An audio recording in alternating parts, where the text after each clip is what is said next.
ಭಾರತದಲ್ಲಿ ಆರೋಗ್ಯದ ಕುರಿತು ಕಾಳಜಿ ಹೆಚ್ಚುತ್ತಿದೆ. ತಾವು ಸೇವಿಸುವ ಆಹಾರದ ಮೂಲ ಯಾವುದು, ಅದರ ಗುಣಮಟ್ಟ ಏನು, ಹಾಗೆ ಅವುಗಳು ಉತ್ತಮವಾಗಿವೆ ಅಥವಾ ಇಲ್ಲವೇ ಅಂತ ತಿಳಿದುಕೊಳ್ಳುವ ಆಸಕ್ತಿಯನ್ನ ಗ್ರಾಹಕರು ತೋರ್ತಾ ಇದ್ದಾರೆ. ಇದರಿಂದಾಗಿ ಸಾವಯವ ಕೃಷಿ ಉತ್ಪನ್ನಗಳಿಗೆ ಬೇಡಿಕೆ ಹೆಚ್ಚುತ್ತಾ ಇದೆ. ಈ ದಿಶೆಯಲ್ಲಿ ಇತ್ತೀಚೆಗೆ ಸಾವಯವ ಹಾಲು ಪರಿಕಲ್ಪನೆ ಕೂಡ ಬಂದಿದೆ. ಇದೇ ಈ ಹೊತ್ತಿನ ವಿಶೇಷ ಸಾವಯವ ಹಾಲು. ನಾನು ಪ್ರಭು.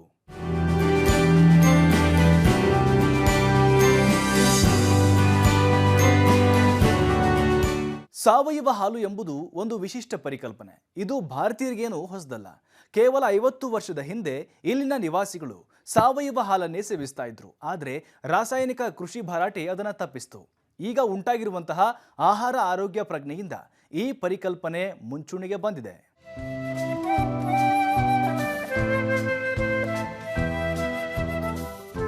ತುಮಕೂರು ಜಿಲ್ಲೆ ತಿಪಟೂರು ನಗರದಲ್ಲಿ ಅಕ್ಷಯಕಲ್ಪ ಕಚೇರಿ ಇದೆ. ಈ ಸಂಸ್ಥೆ ಹೈನೋದ್ಯಮದಲ್ಲಿ ವಿಶಿಷ್ಟ ಪರಿಕಲ್ಪನೆ ಹೊಂದಿದೆ. ಇದಕ್ಕಾಗಿಯೇ ತಿಪಟೂರು ತಾಲೂಕಿನ ಗಡಿಯಂಚಿನ ಗ್ರಾಮ ದಸರಿಘಟ್ಟದಲ್ಲಿ ಹಾಲು ಮೌಲ್ಯವರ್ಧನ ಘಟಕ ಸ್ಥಾಪಿಸಿದೆ. ಸಾವಯವ ಹಾಲಿನಿಂದ ಉತ್ಪನ್ನಗಳನ್ನು ತಯಾರಿಸುವುದು ಇದರ ಉದ್ದೇಶ.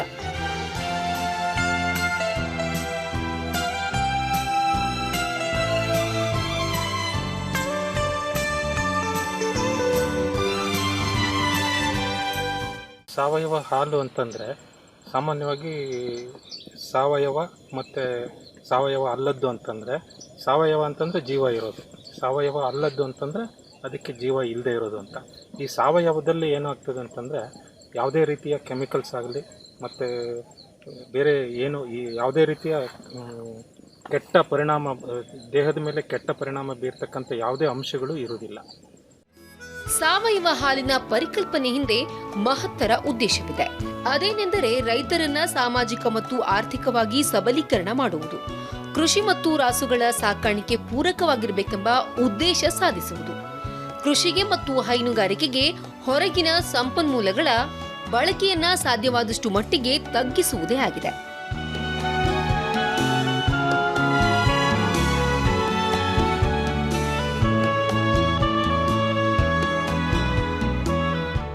ಅಕ್ಷಯಕಲ್ಪ ರಚನೆ ಆಗಿದ್ದು ಹೇಗೆ ಅಂತಂದರೆ, ಹಿಂದೆ ಡಾಕ್ಟರ್ GNS ರೆಡ್ಡಿ ಅಂತ ಮತ್ತು ಅವರ ಅಣ್ಣನ ಮಗ ಶಶಿಕುಮಾರ್ ಅಂತ, ಇವರಿಬ್ಬರು ಹಿಂದೆ ಬೈಫ್ ಸಂಸ್ಥೆನಲ್ಲಿ ಕೆಲಸ ಮಾಡ್ತಿದ್ರು. ಯಾರು ಡಾಕ್ಟರ್ GNS ರೆಡ್ಡಿ ಅಂತ.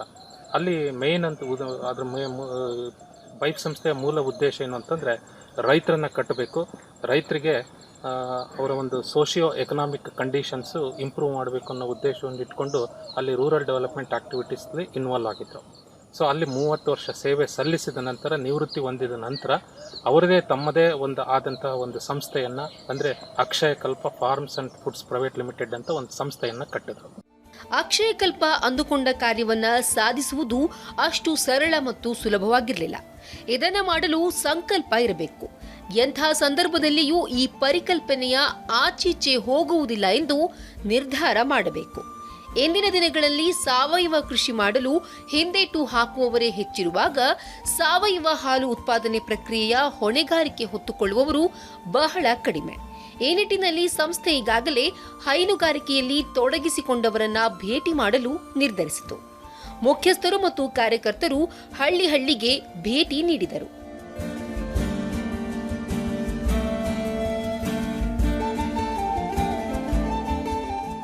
ಸಾವಯವ ಹಾಲು ಅಂತಂದರೆ ಸಾಮಾನ್ಯವಾಗಿ ಸಾವಯವ ಮತ್ತು ಸಾವಯವ ಅಲ್ಲದ್ದು ಅಂತಂದರೆ, ಸಾವಯವ ಅಂತಂದರೆ ಜೀವ ಇರೋದು, ಸಾವಯವ ಅಲ್ಲದ್ದು ಅಂತಂದರೆ ಅದಕ್ಕೆ ಜೀವ ಇಲ್ಲದೆ ಇರೋದು ಅಂತ. ಈ ಸಾವಯವದಲ್ಲಿ ಏನಾಗ್ತದೆ ಅಂತಂದರೆ ಯಾವುದೇ ರೀತಿಯ ಕೆಮಿಕಲ್ಸ್ ಆಗಲಿ ಮತ್ತು ಬೇರೆ ಏನು ಈ ಯಾವುದೇ ರೀತಿಯ ಕೆಟ್ಟ ಪರಿಣಾಮ, ದೇಹದ ಮೇಲೆ ಕೆಟ್ಟ ಪರಿಣಾಮ ಬೀರ್ತಕ್ಕಂಥ ಯಾವುದೇ ಅಂಶಗಳು ಇರುವುದಿಲ್ಲ. ಆರಂಭದಲ್ಲಿ ಒಂದಷ್ಟು ಮಂದಿ ಸೇರಿದರು. ಬಂದವರಲ್ಲಿ ತರಬೇತಿ ಮಧ್ಯದಲ್ಲಿಯೇ ಬಿಟ್ಟು ಹೋದವರೂ ಇದ್ದಾರೆ. ಆದರೆ ಸಂಸ್ಥೆ ತನ್ನ ಕಾರ್ಯದಿಂದ ವಿಚಲಿತವಾಗಲಿಲ್ಲ. ತನ್ನ ಪ್ರಯತ್ನ ಮುಂದುವರಿಸಿತು. ನಿಧಾನವಾಗಿ ಸ್ಪಂದನೆ ದೊರೆಯತೊಡಗಿತು. ಇವರಿಗೆಲ್ಲ ಅತ್ಯುತ್ತಮ ಎನ್ನಬಹುದಾದ ತರಬೇತಿ ನೀಡಲಾಯಿತು. ಅವರ ಸಣ್ಣ ಸಣ್ಣ ಸಂದೇಹಗಳನ್ನ ಪರಿಹರಿಸಲಾಯಿತು.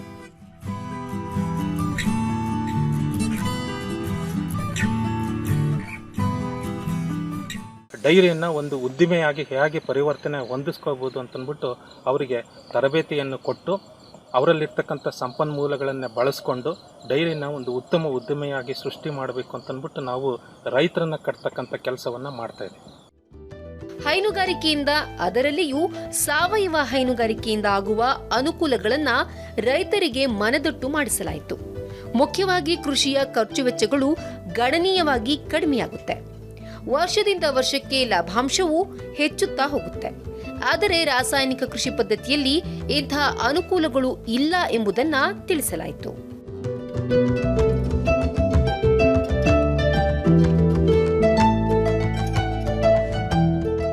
ಡೈರಿ ಅಂತ ತಕ್ಷಣ ಬರೀ ಹಾಲು ಉತ್ಪಾದನೆ ಅಲ್ಲ. ಇಲ್ಲಿ ಡೈರಿ ಅಂತಂದ ತಕ್ಷಣ ಅಲ್ಲಿ ಸಗಣಿ, ದನಗಳಿಂದ ಸಗಣಿ ಸೃಷ್ಟಿಯಾಗುತ್ತೆ.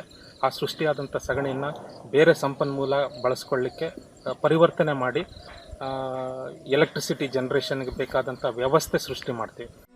ಹೈನುಗಾರಿಕೆಗೆ ಪೂರಕವಾದ ಯಂತ್ರೋಪಕರಣಗಳನ್ನು ಜೈವಿಕ ಅನಿಲದಿಂದ ಚಾಲನೆ ಮಾಡುವುದು ಸಾಧ್ಯವಾಗುತ್ತೆ. ಇದಕ್ಕಾಗಿ ಅಗತ್ಯವಿರುವ ಘಟಕಗಳನ್ನು ಅಕ್ಷಯಕಲ್ಪ ಸಂಸ್ಥೆಯೇ ರೂಪಿಸಿಕೊಡುತ್ತೆ. ಹೈನುರಾಸುಗಳನ್ನ ಕಟ್ಟುವ ಕೊಟ್ಟಿಗೆಯನ್ನ ಇಲ್ಲಿನ ಇಂಜಿನಿಯರ್ಗಳೇ ನಿರ್ಮಿಸಿಕೊಡುತ್ತಾರೆ. ಇದಕ್ಕೆ ಬೇಕಾದ ಹಣವನ್ನ ರೈತರೇ ನೀಡಬೇಕಾಗುತ್ತೆ. ಒಂದ್ ವೇಳೆ ರೈತರಿಗೆ ಸಾಲದ ಅವಶ್ಯಕತೆ ಇದ್ದರೆ ಹಣಕಾಸು ಸಂಸ್ಥೆಯಿಂದ ಅದನ್ನ ನೀಡಿಸುವ ಹೊಣೆಗಾರಿಕೆಯನ್ನ ಸಂಸ್ಥೆಯೇ ವಹಿಸಿಕೊಳ್ಳುತ್ತೆ.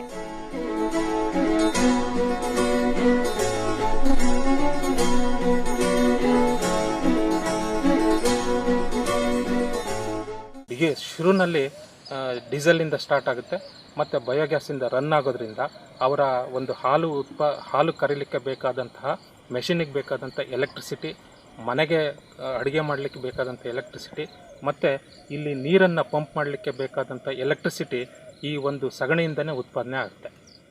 ಆಮೇಲೆ ಸಗಣಿಯಿಂದ ಉತ್ಪಾದನೆ ಆದಂಥ ಒಂದು ಸ್ಲರ್ರಿ ಅಂತ ಏನು ಹೇಳ್ತೀವಿ, ಆ ಸ್ಲರ್ರಿನ ನೀರು ಗೊಬ್ಬರ ಮಾಡಲಿಕ್ಕೆ ಬೇಕಾದಂತಹ ಒಂದು ವ್ಯವಸ್ಥೆಯನ್ನು ಸೃಷ್ಟಿ ಮಾಡಿದ್ದೀವಿ ಇಲ್ಲಿ. ಮುಖ್ಯವಾಗಿ ಮಣ್ಣಿನ ಫಲವತ್ತತೆ ಹೆಚ್ಚುತ್ತೆ, ಕೃಷಿ ಸ್ನೇಹಿ ಜೀವಿಗಳ ಸಂಖ್ಯೆಯೂ ವೃದ್ಧಿಸುತ್ತೆ. ಇವೆಲ್ಲ ಬೆಳೆ ಇಳುವರಿ ಮೇಲೆ ಪರಿಣಾಮ ಬೀರುತ್ತೆ. ಇಳುವರಿ ಕುಗ್ಗುವ ಸಾಧ್ಯತೆ ಇರುವುದಿಲ್ಲ. ಮಣ್ಣಿನ ಆರೋಗ್ಯ, ರೈತರ ಆರೋಗ್ಯ, ಇವರು ಸಾಕಣೆ ಮಾಡುತ್ತಿರುವ ರಾಸುಗಳ ಆರೋಗ್ಯ ಅತ್ಯುತ್ತಮವಾಗಿರುತ್ತೆ. ಇದನ್ನೆಲ್ಲ ಸವಿವರವಾಗಿ ವಿವರಿಸಿದ ನಂತರ ಈ ಕಾರ್ಯದಲ್ಲಿ ತೊಡಗಿದ ರೈತರು ಹಿಂದೆ ಸರಿಯಲಿಲ್ಲ.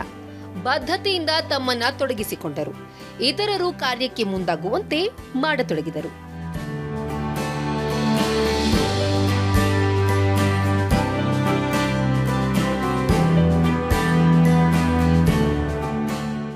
ಇಲ್ಲಿ ಸುನಿಲ್ ಅಂತ ಈ ಫಾರ್ಮಲ್ಲಿ ಇದ್ದಾನೆ. ಅವನು PUC ಮಾಡಿಕೊಂಡು ಇವತ್ತು ತನ್ನ ಕಾಲ ಮೇಲೆ ತಾನು ನಿಂತಿದ್ದಾನೆ ಮತ್ತು ಕುಟುಂಬ ನಿರ್ವಹಣೆಯನ್ನು ಮಾಡ್ತಾ ಇದ್ದಾನೆ. ಇಲ್ಲ ಅಂತಂದ್ರೆ ಅವನು ಬೇರೆ ಕಡೆ ಹೋಗಬೇಕಿತ್ತು. ಕುಟುಂಬದಲ್ಲಿ ವಯಸ್ಸಾದವರು ಇದ್ದರೆ ಆ ಜಮೀನನ್ನು ನೋಡ್ಕೊಳ್ಳೋಂಥ ಸಮಸ್ಯೆ ಸೃಷ್ಟಿ ಆಗ್ತಿತ್ತು.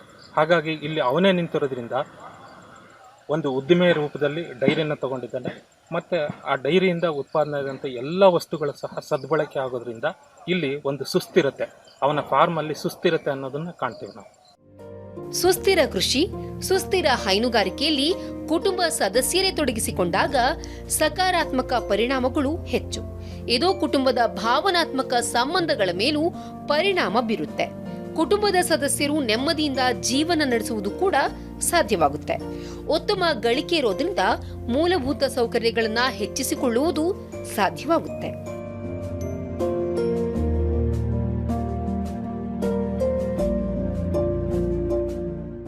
ಅವರಿಗೆ ವ್ಯವಸ್ಥಿತವಾಗಿ ತರಬೇತಿಯನ್ನು ಕೊಟ್ಟು ಅದನ್ನು ನಿರ್ವಹಣೆ ಮಾಡುವಂಥ ಚಾಣಕ್ಯತೆಯನ್ನು ಅವರಿಗೆ ತುಂಬಿಸಿಕೊಟ್ಟೋದ್ರಿಂದ ಈ ಒಂದು ಫಾರ್ಮು ಇವತ್ತು ಎಷ್ಟು ದಿನಕ್ಕೆ 200ರಿಂದ 250 ಲೀಟರ್ ಹಾಲು ಉತ್ಪಾದನೆ ಮಾಡೋಂಥ ಒಂದು ಉದ್ದಿಮೆಯಾಗಿ ಅವರಿಗೆ ಪರಿವರ್ತನೆ ಆಗಿರೋದ್ರಿಂದ ಕುಟುಂಬ ಸಂತೋಷವಾಗಿ ಇವತ್ತು ಜೀವನ ನಡೆಸ್ತಾರೆ.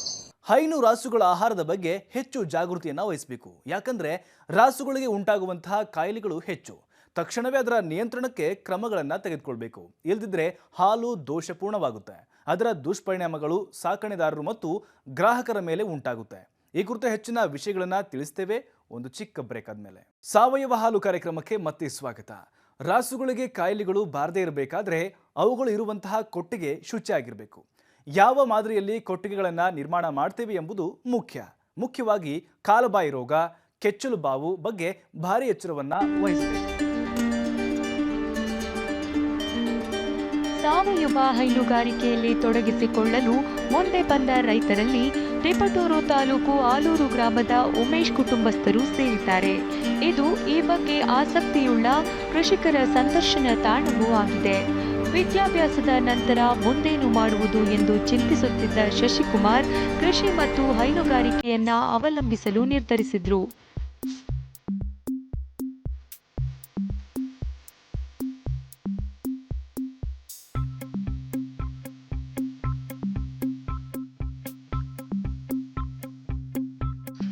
ಹೈನುಗಾರಿಕೆನಲ್ಲಿ ನಮಗೆ ಬೇರೆ ಕಡೆ ಹೋಗೋಕ್ಕೆ ಇಂಟ್ರೆಸ್ಟ್ ಇರಲಿಲ್ಲ.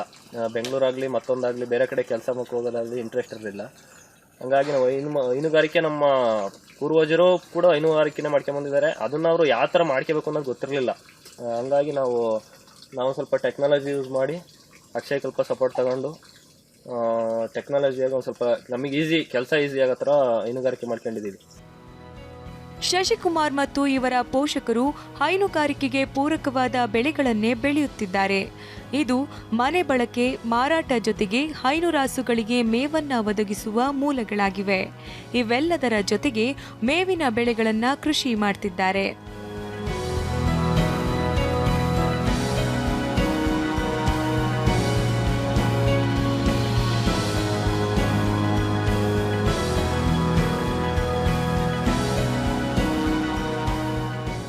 ಕೃಷಿನಲ್ಲಿ ರಾಗಿ ಬೆಳಿತೀವಿ, ಜೋಳ ಬೆಳಿತೀವಿ, ಇನ್ನು ಮುಸ್ಕಿನ ಜೋಳ ಬೆಳಿತೀವಿ.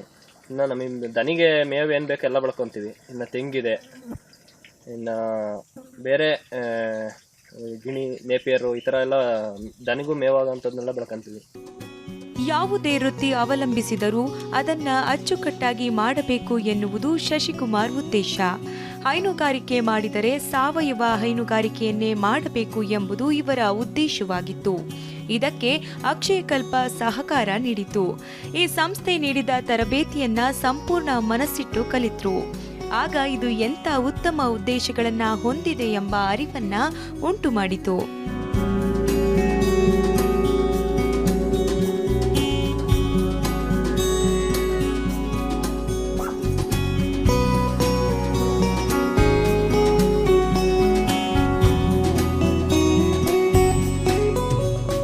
ಅಕ್ಷಯಕಲ್ಪ ಸಂಸ್ಥೆ ಕಾಟಾಚಾರದ ತರಬೇತಿ ನೀಡುವ ಕಾರ್ಯ ಮಾಡುವುದಿಲ್ಲ. ಆಸಕ್ತಿ ಇರುವ ಕೃಷಿಕರು ಈ ವಿಷಯದಲ್ಲಿ ಆಳವಾದ ತಿಳುವಳಿಕೆ ಹೊಂದುವಂತೆ ಮಾಡುತ್ತದೆ. ನಿತ್ಯವೂ ತರಬೇತಿಗೆ ಹಾಜರಾಗಲು ಸಾಧ್ಯವಾಗುವುದಿಲ್ಲ ಎಂಬ ಕಾರಣಕ್ಕೆ ವಾರಕ್ಕೊಮ್ಮೆ ತರಬೇತಿ ದಿನವನ್ನ ನಿಗದಿಪಡಿಸಿದೆ. ಮುಂದಿನ ವಾರ ಅಭ್ಯರ್ಥಿಗಳು ಬಂದಾಗ ಹಿಂದಿನ ವಾರ ನೀಡಿದ ವಿಷಯಗಳನ್ನ ಮನನ ಮಾಡಿಕೊಂಡಿದ್ದಾರೆಯೇ ಎಂದು ತಿಳಿಯಲಾಗುತ್ತದೆ. ಪ್ರಾಯೋಗಿಕ ತರಬೇತಿಗೆ ಆದ್ಯತೆ ನೀಡಲಾಗುತ್ತದೆ.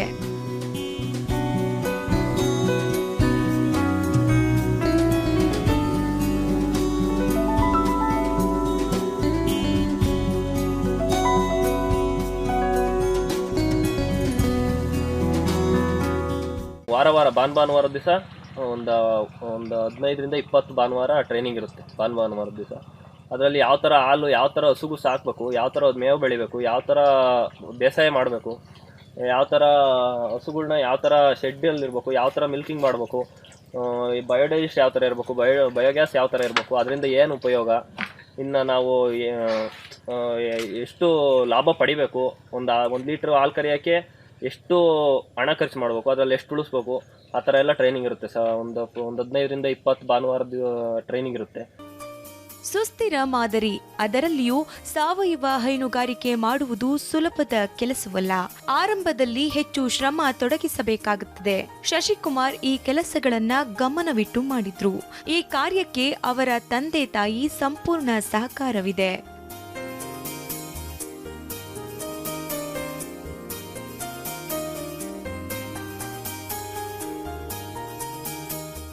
ಸ್ಟಾರ್ಟ್ ಮಾಡಿದಾಗ ನಮಗೆ ಮೇವಿಂದು ಸ್ವಲ್ಪ ಕೊರತೆ ಇತ್ತು. ಆ ಟೈಮಲ್ಲಿ ಮಳೆ ಇರಲಿಲ್ಲ. ಸಾವಯವ ಹೈನುಗಾರಿಕೆ ಮಾಡುವಾಗ ರಾಸಾಯನಿಕ ಸೋಂಕಿಲ್ಲದ ಮೇವು ನೀಡುವುದು ಅವಶ್ಯಕ.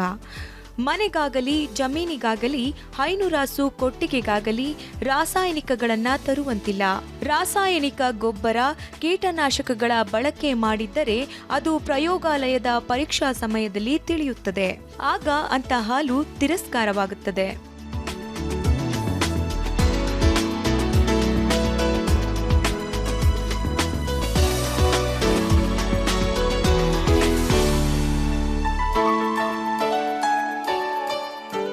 ಇದೆ. ನೇಪಿಯರು 2 ತಿಂಗಳಿಗೆ ಒಂದ್ಸಲಿ ಕಟ್ ಮಾಡ್ತೀವಿ ನೇಪಿಯರ್ನ. ಇನ್ನು ಗಿಣಿ ಹುಲ್ಲಿದೆ, ಗಿಣಿ ಹುಲ್ಲು ಅದು ಅಷ್ಟೇ 2 ತಿಂಗಳಿಗೆ ಒಂದ್ಸಲಿ ಕಟ್ ಮಾಡ್ತೀವಿ. ಇನ್ನು ಟ್ರೀ ಫಾಡರ್ ಎಲ್ಲ ಇದೆ. ಟ್ರೀ ಫಾಡರಲ್ಲಿ ಸುಬಬುಲ್ಲು, ಗ್ಲಿಸಿಡಿಯಾ, ಇನ್ನು ಬಹುನಿಯಾ, ನುಗ್ಗೆ. ಹೈನು ರಾಸುಗಳಿಗೆ ಕಾಯಿಲೆಗಳು ಬಾರದಂತೆ ಗಮನವಿಟ್ಟು ನೋಡಿಕೊಳ್ಳಬೇಕು. ಒಂದು ರಾಸುವಿಗೆ ಕಾಯಿಲೆ ತಗುಲಿದರೆ ಅದು ಇತರ ರಾಸುಗಳಿಗೂ ಬೇಗನೆ ಹರಡುತ್ತದೆ. ಆದ್ದರಿಂದ ಇಂಥ ಸಾಂಕ್ರಾಮಿಕ ಕಾಯಿಲೆಗಳ ಗುಣಲಕ್ಷಣಗಳನ್ನು ಸಾಕಣೆದಾರ ತಿಳಿದಿರಬೇಕು. ಪಶುವೈದ್ಯರು ನಿಯಮಿತವಾಗಿ ಬಂದು ಪರೀಕ್ಷೆ ಮಾಡಿಸುವ ವ್ಯವಸ್ಥೆ ಮಾಡಿರಬೇಕು. ಇಲ್ಲದಿದ್ದರೆ ನಷ್ಟ ಉಂಟಾಗುತ್ತದೆ. ಈ ಕಾರಣದಿಂದಲೇ ಅನೇಕರು ಹೈನುಗಾರಿಕೆ ಎಂದರೆ ಹಿಂಜರಿಯುತ್ತಾರೆ.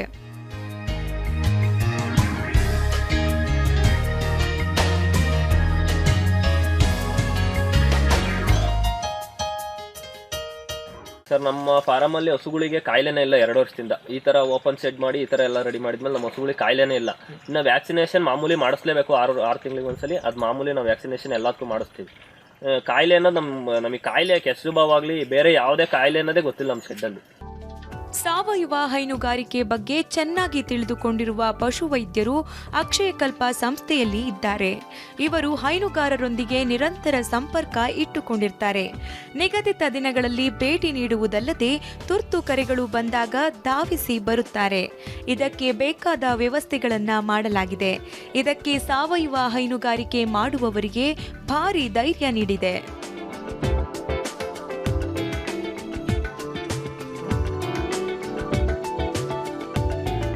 ಅವರು ವೆಟನರಿಯನ್ಸ್ ಡಾಕ್ಟರ್ ಇದ್ದಾರೆ. ಅವರು ವಾರದಲ್ಲಿ 2 ದಿವಸ 3 ದಿವಸ ಬಂದು ಫಾರಮ್ ವಿಸಿಟ್ ಮಾಡ್ತಾರೆ. ಅವರೇ ಎಲ್ಲ ಹಸುಗಳನ್ನೆಲ್ಲ ಗಮನಿಸ್ತಾ ಇರ್ತಾರೆ.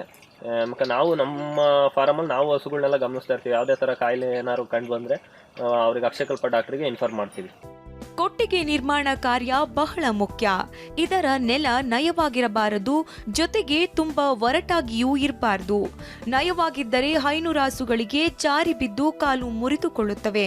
ತೀರಾ ಒರಟಾಗಿದ್ದರೆ ಅವುಗಳ ಚರ್ಮದ ಮೇಲೆ ಗೀರುಗಳಾಗಿ ಗಾಯಗಳು ಉಂಟಾಗುತ್ತವೆ. ಅಲ್ಲಿಯೇ ಗಂಜಲ ನಿಲ್ಲದೆ ಗುಂಡಿಗೆ ಹರಿದು ಹೋಗುವಂತೆ ತುಸು ಇಳಿಜಾರು ಮಾಡಿರಬೇಕು. ಪ್ರತಿದಿನ ಕೊಟ್ಟಿಗೆಯನ್ನ ಸ್ವಚ್ಛಗೊಳಿಸುವುದು ಅತ್ಯಗತ್ಯ. ಇಲ್ಲದಿದ್ದರೆ ಇದರಿಂದಲೂ ಕಾಯಿಲೆಗಳು ಬರುತ್ತವೆ. ಇವೆಲ್ಲದರ ಜೊತೆಗೆ ಕೊಟ್ಟಿಗೆಯಲ್ಲಿ ಹೈನುರಾಸುಗಳನ್ನ ಹೇಗೆ ಇರಿಸಲಾಗಿದೆ ಎಂಬುದು ಮುಖ್ಯವಾಗುತ್ತದೆ.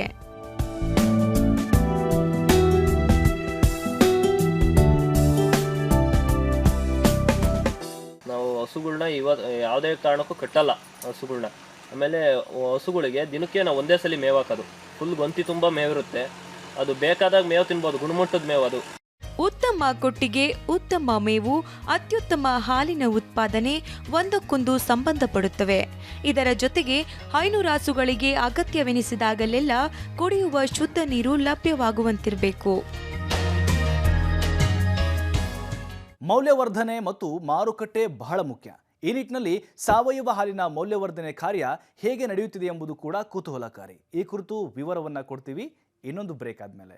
ಸಾವಯವ ಹಾಲಿನಿಂದ ಗುಣಮಟ್ಟದ ವಿವಿಧ ಉತ್ಪನ್ನಗಳನ್ನು ತಯಾರಿಸುವ ಜೊತೆಗೆ ಮಾರಾಟ ಮಾಡುವ ಕಾರ್ಯವನ್ನು ಅಕ್ಷಯಕಲ್ಪ ಮಾಡ್ತಾ ಇದೆ. ಈ ನಿಟ್ಟಿನಲ್ಲಿ ಸುಸಜ್ಜಿತವಾದಂತಹ ಡೇರಿ ಘಟಕವನ್ನು ಸ್ಥಾಪಿಸಿದೆ. ಆ ಕುರಿತು ವಿವರಗಳು ನಿಮ್ಮ ಮುಂದೆ.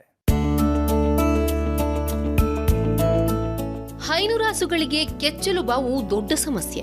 ಇದು ಉಂಟಾದರೆ ಕೆಚ್ಚಲು ಊದಿಕೊಂಡು ರಾಸು ನರಳುತ್ತೆ. ಇದು ಉಂಟಾದ ಕೂಡಲೇ ತಕ್ಷಣ ಚಿಕಿತ್ಸೆ ಆರಂಭಿಸಬೇಕು. ಇಲ್ಲದಿದ್ದರೆ ಬಾವು ಉಲ್ಬಣಿಸುತ್ತೆ. ಹಾಲಿನ ಉತ್ಪಾದನೆ ಮೇಲೆ ದುಷ್ಪರಿಣಾಮ ಉಂಟಾಗುತ್ತೆ. ಇದನ್ನ ಗುಣಪಡಿಸುವಂತ ನಾಟಿ ಮದ್ದನ್ನ ಶಶಿಕುಮಾರ್ ಕುಟುಂಬದವರೇ ಸಿದ್ಧಪಡಿಸಿದ್ದಾರೆ.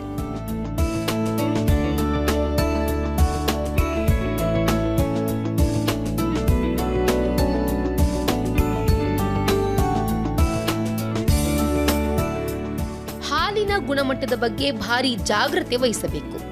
ಹಾಲು ಕರೆಯುವ ಯಂತ್ರಗಳನ್ನ ಶುಚಿಯಾಗಿ ಇಟ್ಟುಕೊಳ್ಳುವುದು ತುಂಬಾ ಅಗತ್ಯ. ಇದನ್ನ ಬಿಸಿ ನೀರಿನಲ್ಲಿ ತೊಳೆಯೋದ್ರಿಂದ ಕ್ರಿಮಿಗಳು ಸಾಯುತ್ತವೆ. ಹಾಲು ಕರೆದಾದ ಬಳಿಕ ಅದರಲ್ಲಿರುವ ಬ್ಯಾಕ್ಟೀರಿಯಾಗಳನ್ನ ನಿಷ್ಕ್ರಿಯಗೊಳಿಸಬೇಕು. ಇದಕ್ಕಾಗಿ ಅಗತ್ಯ ಇರುವ ಯಂತ್ರೋಪಕರಣಗಳನ್ನ ಹೊಂದಿರಬೇಕು.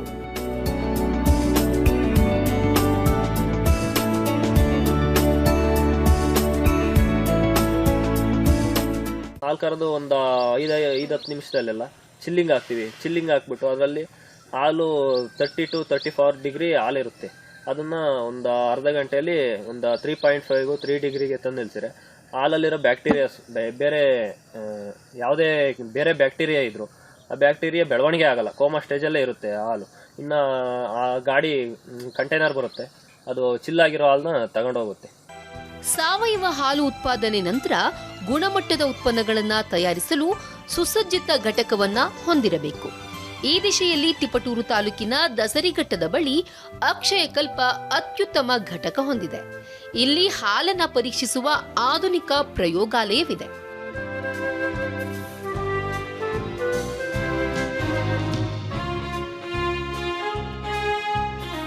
ಹಳ್ಳಿ ಲೆವೆಲಲ್ಲಿ ಕೂಡ ಟೆಸ್ಟಿಂಗ್ ಆಗಿ ಬರ್ತಾ ಇದೆ. ಆದರೂ ಸಹಿತ ಇಲ್ಲಿ ನಮ್ಮ ಡೈರಿಗೆ ಬಂದ ಮೇಲೆ ಅದರ ಟೆಂಪ್ರೇಚರ್ ಏನಿದೆ, ಆರ್ಗನೋಲೆಪ್ಟಿಕ್ ಟೆಸ್ಟ್ ಎಲ್ಲ ಮಾಡಿ, ಆಮೇಲೆ ನಮ್ಮದು ಅಡಲ್ಟ್ರೇಷನ್ ಟೆಸ್ಟ್ ಏನಾದೆಲ್ಲ ಮಾಡಿಬಿಟ್ಟು ಹಾಲು ಚೆನ್ನಾಗಿದೆ, ಶುದ್ಧೀಕರಣ ಹಾಲು ಚೆನ್ನಾಗಿದೆ ಅಂತ ಗೊತ್ತಾದ ಮೇಲೆ ಮಾತ್ರ ನಾವು ಹಾಲನ್ನ ನಮ್ಮ ಟ್ಯಾಂಕ್ ಹಾಕೋತೀವಿ. ಬೇರೆ ಬೇರೆ ಹೈನುಗಾರಿಕಾ ಘಟಕಗಳಿಂದ ಒಟ್ಟು 10,000 ಲೀಟರ್ ಹಾಲು ಸಂಗ್ರಹವಾಗುತ್ತಿದೆ. ಇದನ್ನ ಇನ್ನೂ ಹೆಚ್ಚು ಮಾಡುವ ಗುರಿಯನ್ನ ಸಂಸ್ಥೆ ಹೊಂದಿದೆ. ಈ ನಿಟ್ಟಿನಲ್ಲಿ ಕೃಷಿಕರಿಗೆ ನಿರಂತರ ತರಬೇತಿ ನೀಡಲಾಗುತ್ತಿದೆ.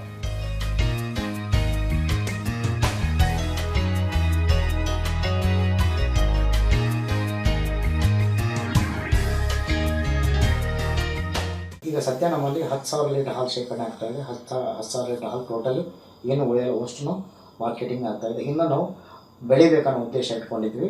ಮಾರ್ಚ್ ಎಂಡ್ 2018ಗೆ ನಮ್ಮ 1,25,000 ಹಾಲು ಮತ್ತು ಇನ್ನು ಹೆಚ್ಚಿನ ಪ್ರಾಡಕ್ಟ್ಸ್ ನಾವು ಸೇಲ್ ಮಾಡಬೇಕನ್ನೋ ಉದ್ದೇಶ ಇಟ್ಕೊಂಡಿದ್ವಿ. ಪ್ರಸ್ತುತ ಸಂಗ್ರಹವಾಗುತ್ತಿರುವ ಹಾಲಿನಲ್ಲಿ ಹೆಚ್ಚಿನ ಪ್ರಮಾಣ ಹೊರಗೆ ಸರಬರಾಜಾಗ್ತಿದೆ. ಇದಕ್ಕಾಗಿ ಆಧುನಿಕ ವಾಹನಗಳನ್ನ ಬಳಸಲಾಗುತ್ತಿದೆ. ಇವುಗಳಲ್ಲಿ ಹಾಲು ಮತ್ತು ಇತರ ಉತ್ಪನ್ನಗಳನ್ನ ತಂಪಾಗಿರಿಸುವ ಕಂಟೈನರ್ಗಳು ಕೂಡ ಇವೆ. ಪ್ರತಿದಿನ ಸಂಜೆ ಈ ವಾಹನಗಳು ಬೆಂಗಳೂರಿನತ್ತ ಹೊರಡುತ್ತವೆ. ಮರುದಿನ ಬೆಳಿಗ್ಗೆ ಗ್ರಾಹಕರಿಗೆ ನೇರವಾಗಿ ಹಾಲು ವಿತರಣೆಯಾಗುತ್ತೆ. ಇದಕ್ಕಾಗಿ ಬೆಂಗಳೂರಿನಲ್ಲಿ ವ್ಯವಸ್ಥಿತ ವಿತರಣಾ ಜಾಲವಿದೆ. ಈಗ ನಮ್ಮಲ್ಲಿ ಪ್ರೆಸೆಂಟ್ ಆಗಿ ನಮ್ಮ ಬಲ್ಕ್ ಮಿಲ್ಕ್ ಕೂಲರ್ಸ್ ಇಂದ ಬರ್ತಾ ಇರೋ ಹಾಲು 10,000 ಲೀಟರ್ ಹಾಲು ಶೇಖರಣೆ ಆಗ್ತಾ ಇದೆ. 9,000 ಲೀಟರ್ ಹಾಲು ನಾವು ಹಾಲಿನ ರೂಪದಲ್ಲಿ ಕೊಡ್ತಾ ಇದ್ದೀವಿ. ಪ್ಲಸ್ ಸ್ಲಿಮ್ ಮಿಲ್ಕಿಂದ ತೆಗೆದಿದ್ದ ಕ್ರೀಮ್ ಏನಿದೆ ಅದರಲ್ಲಿ ನಾವು ಗೀ ಮಾಡ್ತಾ ಇದ್ದೀವಿ. ಡೈಲಿ ಒಂದು 25 kg ಗೀದು ಇಂಡೆಂಟು ಇದೆ. 200 ml ಇರುತ್ತೆ. ಪನ್ನೀರ್ ಕನಿಷ್ಠ ಒಂದು 100 ಪ್ಯಾಕೆಟ್ಸ್ ಆಗ್ತಾಯಿದೆ. ಇನ್ನೊಂದು ದಿನದ ಹೆಚ್ಚಿಗೆ ಆಗ್ತಾಯಿದೆ. ಬಟರ್ ಕೂಡ ನಮಗೆ ಡಿಮಾಂಡ್ ಇದೆ. ಈಗ ಚೀಸ್ ನಾವು ಚಾಲು ಮಾಡ್ತಾ ಇದ್ವಿ. ಅದರಿಂದ ಇನ್ನಷ್ಟು ಚೆನ್ನಾಗಿ ಡಿಮಾಂಡ್ ಬಂದರೆ ಇನ್ನೂ ಒಂದಷ್ಟು ಹಾಲು ನಾವು ಇನ್ನೂ ಜಾಸ್ತಿ ಮಾಡ್ಕೋಬೇಕನ್ನೋ ಉದ್ದೇಶ ಇಟ್ಕೊಂಡಿದ್ದೀವಿ. ಆ ಬಂದಿದ್ದ ಹಾಲೆಲ್ಲ ನಾವು ಚೀಸ್ನಲ್ಲಿ ಕನ್ವರ್ಟ್ ಮಾಡಬೇಕನ್ನೋ ಉದ್ದೇಶ ಇದೆ. ಪ್ರಸ್ತುತ ಸಾವಯವ ಹಾಲು ಮತ್ತು ಅದರ ಉಪ ಉತ್ಪನ್ನಗಳಿಗೆ ಬೆಂಗಳೂರು ಮಹಾನಗರ ಬಹುದೊಡ್ಡ ಗ್ರಾಹಕ ಕೇಂದ್ರವಾಗಿದೆ. ಗ್ರಾಹಕರಲ್ಲಿ ಆರೋಗ್ಯ ಪ್ರಜ್ಞೆ ಹೆಚ್ಚಾಗುತ್ತಿರುವುದೇ ಇದಕ್ಕೆ ಕಾರಣ. ಈ ಬೇಡಿಕೆ ಸಾವಯವ ಹಾಲು ಉತ್ಪಾದನೆಯಲ್ಲಿ ತೊಡಗಿಸಿಕೊಂಡಂತ ರೈತರ ಶ್ರಮಕ್ಕೆ ತಕ್ಕ ಮೌಲ್ಯ ಒದಗಿಸುತ್ತಿದೆ ಎಂಬುದೇ ಗಮನಾರ್ಹ ಸಂಗತಿ.